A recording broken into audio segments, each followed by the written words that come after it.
Iginiit na Senate Committee on Migrant Workers Chairperson Senador Raffy Tulfo na hindi lang ngayon ang unang beses na nakatanggap ng ulat ang bansa hinggil sa mga overseas Filipino workers na pinapatay o di kaya inaabuso ng kanilang mga amo. Ito ang kanyang naging pahayag kasunod na napaulat na nangyari sa OFW na si Daphne Nakalaban na natagpuang wala ng buhay sa bakuran sa Kuwait.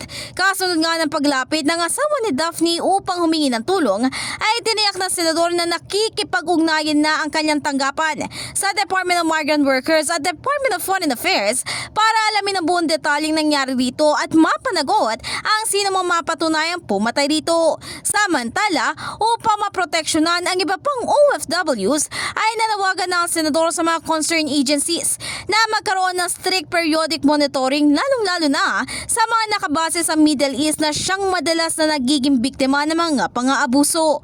Kasalukuyan na rin inaayos ng gobyerno ang mga legal na proseso para mapabilis ang pag-uwi ni Daphne sa Pilipinas.